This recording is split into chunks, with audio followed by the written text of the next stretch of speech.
بسم الله الرحمن الرحيم. الحمد لله رب العالمين، والصلاة والسلام على نبينا محمد وعلى آله وصحبه أجمعين، وبعد. باب لا يستغفر لأبيه المشرك. عن ابن عباس في قوله عز وجل: إما يبلغن عندك الكبر أحدهما أو كلاهما فلا تقل لهما أف ولا تنهرهما وقل لهما قولا كريما واخفض لهما جناح الذل من الرحمة وقل رب ارحمهما كما ربياني صغيرا. فنسختها الآية التي في براءة: ما كان للنبي والذين آمنوا أن يستغفروا للمشركين ولو كانوا أولي قربى من بعد ما تبين لهم أنهم أصحاب الجحیم. محترم سامعین، امام بخاری رحمہ اللہ نے یہاں پر باب قائم کیا ہے، باب لا يستغفر لأبیہ المشرک، اور اس باب کے ذریعے سے امام بخاری رحمہ اللہ اس بات کو بتلانا چاہتے ہیں کہ استغفار خالص مؤمنین کا حق ہے، مشرک کے لیے استغفار نہیں کیا جائے گا، ترحم طلب نہیں کیا جائے گا،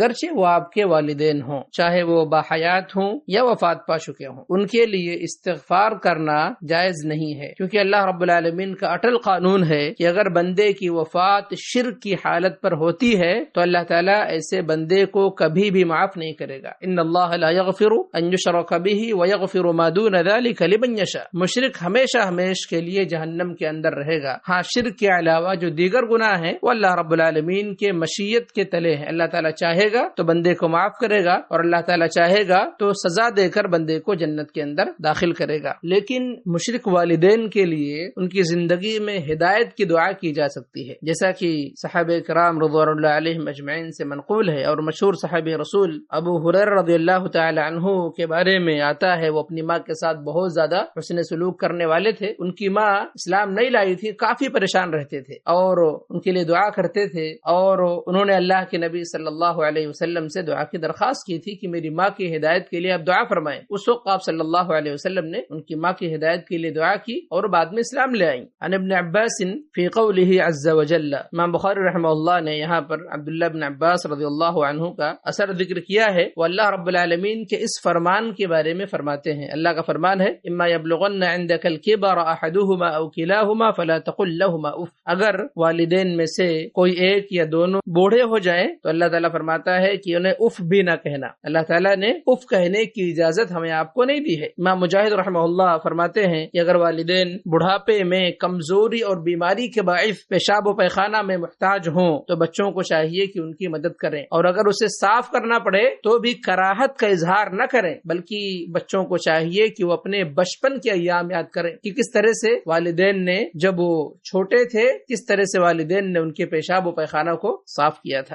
اللہ فرماتا ہے وَلَا تَنْهَرْهُمَا، اسی طرح سے انہیں ڈانٹنا ڈپٹنا نہیں ہے، بلکہ ان کے ساتھ ادب اور احترام کے ساتھ پیش آنا۔ وَقُلْ لَهُمَا قَوْلًا كَرِيمًا۔ سعید بن المسیب رحمہ اللہ کے پاس ایک انسان آتا ہے، سائل آتا ہے اور کہتا ہے وَقُلْ لَهُمَا قَوْلًا كَرِيمًا، اس کا مطلب مجھے سمجھ میں نہیں آیا۔ فرمایا کہ اس کا مطلب یہ ہے کہ جس طرح سے ایک غلطی کرنے والا غلام اپنے مالک سے مخاطب ہوتا ہے، اس کی نظریں جھکی ہوتی ہیں، آواز پست ہوتی ہے، اس طرح سے تم والدین سے بات چیت کرو، کلام کرو۔ اسی طرح سے اللہ نے آگے فرمایا وَاخْفِضْ لَهُمَا جَنَاحَ الذُّلِّ مِنَ الرَّحْمَةِ وَقُلْ رَبِّ ارْحَمْهُمَا كَمَا رَبَّيَانِي صَغِيرًا۔ ان کے سامنے عاجزی سے، محبت سے پیش آؤ اور دعا کرتے رہنا، اے پروردگار ان پر ویسا ہی رحم کر جیسا انہوں نے میرے بچپن میں میری پرورش کی خاطر کیا تھا۔ یہ ٹکڑا محل استدلال ہے، اس کے عموم میں مشرک اور مسلم والدین دونوں شامل ہیں۔ ابن عباس رضی اللہ تعالی عنہ فرماتے ہیں فَنَسَخَتْهَا الْآيَةُ الَّتِي فِي بَرَاءَةٍ۔ اس کا معنی کیا ہے؟ سلف رحمہم اللہ تعالی اجمعین جب اس کلمہ کا استعمال کرتے تھے تو ان کے یہاں اس سے مراد کسی چیز کا بیان ہوتا تھا، مثلا کوئی مطلق حکم ہے اس کو مقید کرنا، یا کوئی مجمل بات ہے اس کو بیان کرنا،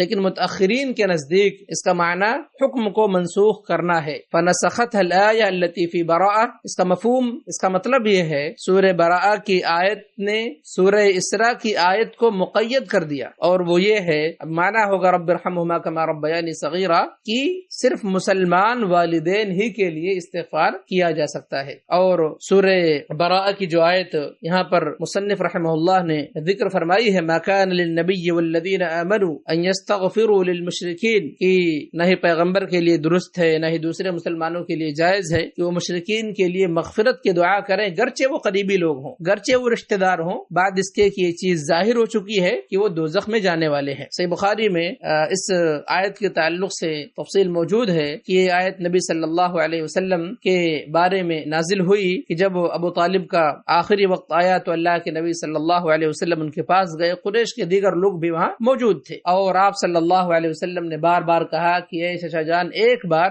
آپ لا الہ الا اللہ کہہ دیجئے، میں اللہ کے یہاں اس چیز کو بطور دلیل اور حجت پیش کروں گا، لیکن انہوں نے اس کلمے کا اقرار نہیں کیا، وہ ایمان نہیں لائے۔ اللہ کے نبی صلی اللہ علیہ وسلم نے اس وقت فرمایا لاستغفرن لک ما لم انہ عن ذلک، میں ضرور بالضرور اپنے چچا کے لیے استغفار کرتے رہوں گا جب تک کہ مجھے منع نہ کر دیا جائے۔ تو اللہ سبحانہ وتعالی نے اس آیت کے ذریعے سے اللہ کے نبی صلی اللہ علیہ وسلم کو روکا کہ مشرکین کے لیے استغفار کرنا یہ کسی بھی طور سے جائز اور درست نہیں ہے۔ وصلی اللہ علی نبینا محمد وعلی آلہ وصحبہ اجمعین۔